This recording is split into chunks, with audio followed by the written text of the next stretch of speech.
ये एपिसोड थोड़े अजीब तरीके से शुरू हुआ।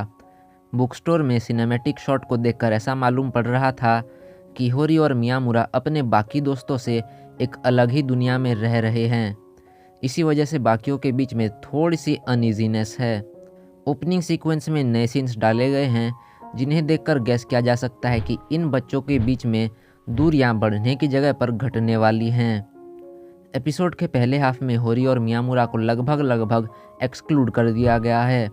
शुरुआत में तो ये थोड़ा इरिटेटिंग लगा, मगर आगे देखने पर मैं रियलाइज़ कर पाया कि ऐसे एपिसोड की सख्त ज़रूरत थी।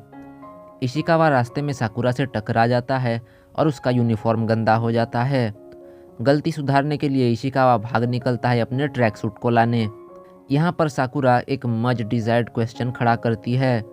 जब वो योशिकावा से पूछती है कि क्या वो इशिकावा को डेट कर रही है तो वो साफ तौर पर मना कर देती है, मगर उसके चेहरे को देखकर समझना आसान है कि आगे किस तरह की घटनाएं हो सकती हैं। लगता है कि आज साकुरा का दिमाग सही से काम नहीं कर रहा है। काउंसिल रूम में प्रेसिडेंट सेंगोकू को अकेले देखकर वो उससे पूछती है कि क्या वो रेमी को पसंद करता है। सेंगोकू को देखकर लग रहा है कि उसे जवाब देने का मन नहीं है, मगर वो बोलता है। वो अपने और रेमी के रिलेशन को इस तरह से बयां करता है कि समझना या समझाना मुश्किल हो जाता है। यहाँ तक कि साकुरा का भी सर चकरा जाता है। वो फिर से आसान शब्दों में कहता है कि वो रेमी की रक्षा करना चाहता है क्योंकि वो उसे ताकतवर बनने के लिए एक पुश देती रहती है। वो साकुरा से कहता है, रेमी तुम्हारे साथ भी तो ऐसा ही करती है ना। अब साकुरा को रियलाइज़ होता है कि रेमी दूसरों के कमज़ोरियों को देखकर उन्हें सुधारने में मदद करती है। शुरुआती एपिसोड्स में ऐसा लग रहा था कि रेमी एक वन डिमेंशनल कैरेक्टर है, मगर असल में वो एक कॉम्प्लेक्स कैरेक्टर है जिसके बारे में हम ज़्यादा कुछ नहीं जानते थे, अब तक तो नहीं। अब यहाँ पर आता है एक टिपिकल और प्रेडिक्टेबल सीन। इशिकावा को ट्रैक सूट लौटाने के बाद किसी तरह से साहस जुटाकर साकुरा उसे कुछ कुकीज़ ऑफ़र करती है।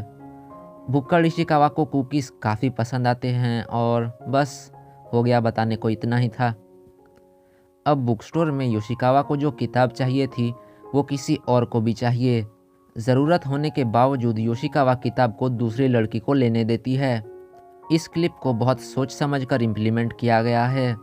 एक तरीके से देखा जाए तो अभी इशिकावा, साकुरा और योशिकावा के बीच में चीज़ें जिस तरह से हो रही हैं, ये क्लिप उनको अच्छे से विजुअलाइज करता है। साकुरा छोटी छोटी चीज़ों से इशिकावा के साथ जुड़ने का प्रयास कर रही है और योशिकावा अपने मन को मारते हुए ये सब देख रही है। जब साकुरा कुछ कुकीज़ योशिकावा को देती है तो वो उन्हें लेकर चली तो जाती है, मगर डस्टबिन के पास। ये देखते ही मैं पूरी तरह से श्योर था कि वो डस्टबिन में उन्हें फेंक देगी, मगर इस एनीमे की आदत है मेरे प्रेडिक्शंस को गलत साबित करना। वो उन कुकीज़ को टेस्ट करती है और उनकी तारीफ भी करती है। वो साकुरा से जलस ज़रूर है, मगर उसे इतनी नफरत नहीं है कि कुकीज़ को कचरे में फेंक देगी। हफ्ते भर बाद योशिकावा कुछ कपकेक्स बनाकर लाती है। देखने में तो वो बिल्कुल भी कपकेक्स जैसे नहीं लगते हैं। इशिकावा जैसे ही उन्हें देखता है बिना सोचे ही खाने लगता है, मगर झूठी तारीफ की जगह पर वो कहता है ये कपकेक्स कितने घटिया हैं। इसीलिए वो कपकेक्स के अगले बैच का इंतज़ार कर रहा है कि कब वो अच्छे बनकर आएंगे। बेवकूफ़ों की तरह हरकतें करने के बावजूद इशिकावा काफ़ी समझदार लगता है। सिचुएशन को किस तरह से हैंडल करना है इससे ज़रूर सीखना पड़ेगा। अब मियामुरा 5 दिन के लिए अपने रिलेटिव्स के यहाँ चला जाता है। होरी दिन गिनने लगती है और खोई खोई सी दिखाई देती है। सिचुएशन को और बदतर बनाने के लिए मियामुरा अपना चार्जर लेना भूल जाता है और उसका सेल फोन डेड हो जाता है। प्यार के साइड इफ़ेक्ट्स तो होने ही थे। होरी बेचैनी में कई सारी गलतियां करने लगती है, जैसे कि 2 ड्रिंक्स ले आना, मियामुरा के लिए खाना परोस देना और वगैरह वगैरह। इस तरह की चीज़ें तो होती रहती हैं।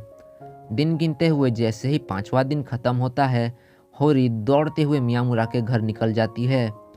मियामुरा वापस आकर सेलफोन को चार्ज करता है और होरी के अनगिनत मैसेजेस को देखते ही वो भी घर से निकल पड़ता है। लिफ्ट के नीचे दोनों की मुलाकात होती है और इस हैप्पी रियूनियन को देखकर मेरा दिल गार्डन गार्डन हो जाता है। एक बार दूरियों का चस्का लगते ही होरी रो पड़ती है। इसके बाद हम देखते हैं कि होरी को बाकी सब कुछ रिलेशनशिप टिप्स देते हैं। वो सब होरी से थोड़ा और लेडी लाइक बिहेवियर दिखाने को कहते हैं, क्योंकि वो जिस तरह से मियामुरा के साथ हॉरर मूवीज़ देखती है वो बेचारा डर के मारे कभी भाग जाएगा। होरी थोड़ा नरमी से पेश आने की कोशिश करती है तो मियामुरा और ज़्यादा डर जाता है। ये सब देखने में बहुत फ़नी था और पर्सनली इस तरह के वियर्ड हरकतें देखने में मुझे काफ़ी मज़ा आता है। अपने प्लान्स को फेल होते हुए देखकर होरी अपने रूम में चली जाती है। कुछ वक्त बाद मियामुरा भी वहाँ पर आता है और दोनों के बीच में एक ऐसा कॉन्वर्सेशन शुरू होता है जिसको शायद उन दोनों के रियूनियन के वक्त दिखाना चाहिए था। This is just personal preference, no criticism intended. हमें पता चलता है कि वो दोनों एक दूसरे को जैसे हैं उसी वजह से पसंद करते हैं, ये नहीं कि उनके बीच सिर्फ ऑपोजिट जेंडर की वजह से अट्रैक्शन है। इसके बाद जो होता है वो मैंने सपने में भी नहीं सोचा था। मैं पूरी तरह से चौंक गया था जब होरी ने इनिशिएटिव लेकर मियामुरा को बहकाने की कोशिश की और उसके बाद जो होना था वो हुआ। इसके बारे में और क्या ही बताऊं। Ladies and gentlemen, we got him.